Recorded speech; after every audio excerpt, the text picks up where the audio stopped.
भाजपा प्रदेश अध्यक्ष डॉक्टर राजीव बिंदल ने मुख्यमंत्री सुखविंदर सिंह सुक्खू और वर्तमान कांग्रेस सरकार पर हमला बोलते हुए कहा कि कांग्रेस सरकार के नेता अब सरकार द्वारा लिए गए लोन की सफाई देने पर आ गए हैं, पर वो भी ठीक तरीके से नहीं दे पा रहे। उन्होंने कहा कि भाजपा ने एक आरटीआई लगाई थी जिसमें खुलासा हुआ था कि सरकार बनने के बाद अक्टूबर माह तक हिमाचल सरकार ने 10,300 करोड़ का ऋण लिया है। उसके बाद 800 करोड़ का ऋण और ले लिया गया है। अगर हम देखें तो वर्तमान सरकार 1,000 करोड़ रुपए प्रति माह की औसत से ऋण ले रही है और इसके हिसाब से 5 साल में 60,000 करोड़ का ऋण ये सरकार लेगी।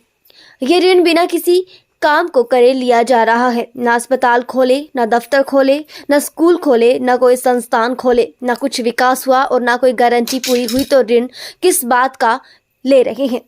उन्होंने कहा कि कांग्रेस के नेता आंकड़ों का इंद्रजाल तो बुन सकते हैं, पर अब जनता आपके बहकावे में नहीं आने वाली। सवाल ये नहीं कि आपने कितना लोन लिया है, सवाल ये है कि आपने 1500 संस्थान हिमाचल प्रदेश में बंद किए, उसका औचित्य क्या था? अभी तक आपने ये जनता को स्पष्ट नहीं किया।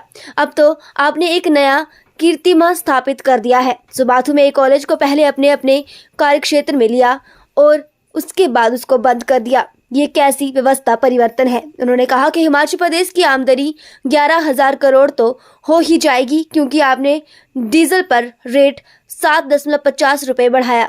उसे हिमाचल प्रदेश में जनता पर 1,500 करोड़ का बोझ पड़ा। बिजली पर ड्यूटी, बस में किराए में बढ़ोतरी, वाटर सेस लगाना, ऐसे कई चीजों को महंगा कर आपने आमदनी को बढ़ाने का प्रयास किया। कांग्रेस की हिमाचल प्रदेश की वर्तमान सरकार अब जो लोन पे लोन ले रही है उसकी सफाई देने में आ गई है, और वो सफाई भी साफ गोई से दे नहीं पा रहे। सरकार के विभाग ने आरटीआई के माध्यम से जानकारी दी कि 10,300 करोड़ रुपए का लोन जनवरी 2023 से लेकर के लिया।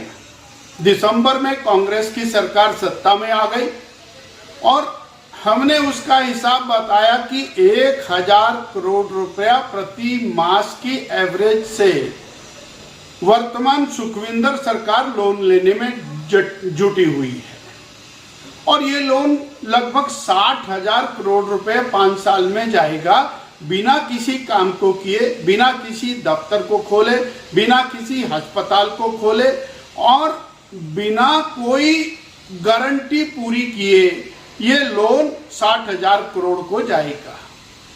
आज वो इसकी अलग प्रकार से सफाई दे रहे हैं। वो हिसाब किताब की जगलरी तो आप कर सकते हैं, परंतु हिमाचल की जनता बार बार और कांग्रेस पार्टी के बहकावे में आने वाली नहीं है। आज सवाल ये नहीं है कि आपने कितना लोन लिया, सवाल यह है कि आपने 1,500 संस्थान बंद कर दिए। उन संस्थानों का और बंद करने का औचित्य आज तक आपने नहीं बताया। लोग परेशान हो रहे हैं, आप संस्थान बंद किए जा रहे। आपने एक और कीर्तिमान स्थापित किया। परसों स्पाटू के अंदर बहुत बढ़िया चलता चलाता एक कॉलेज बंद कर दिया। उसको सरकार ने टेक ओवर किया।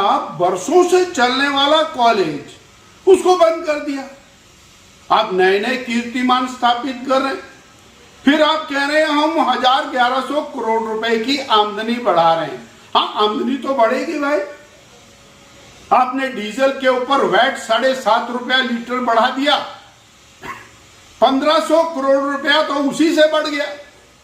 जनता की जेब में से निकाल लिया आपने और आप बढ़ा दिया।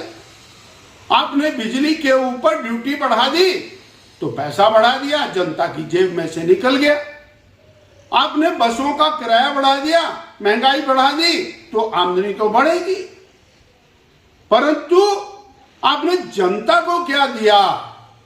आपने एक भी अस्पताल नहीं खोला, पीएचसी नहीं खोली, स्कूल नहीं खोला, कॉलेज नहीं खोला, दफ्तर नहीं खोला, पटवार खाना नहीं खोला।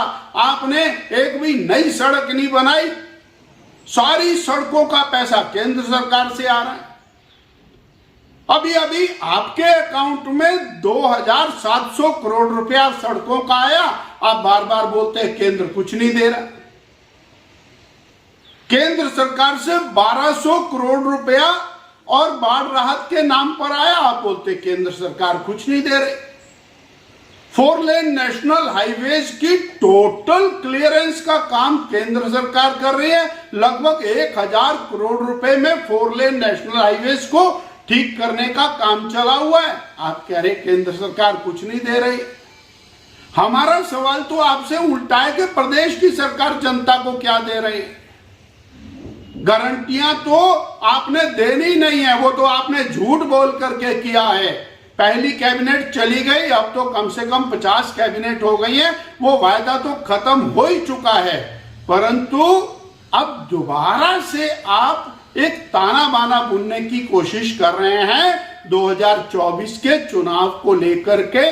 जो जगलरी और वर्ड्स आप तैयार कर रहे हैं, ये सर्वथा अनुचित है। और हिमाचल की जनता इतना सब कुछ समझती है, हर हिसाब किताब समझती है कि कैसे आपने बहनों को धोखा दिया, कैसे आपने युवाओं को, बेरोजगारों को धोखा दिया, कैसे आपने किसानों को और दूध के नाम पर, गोबर के नाम पर धोखा दिया, कैसे आपने आम उपभोक्ता को 300 यूनिट बिजली के नाम पर धोखा दिया।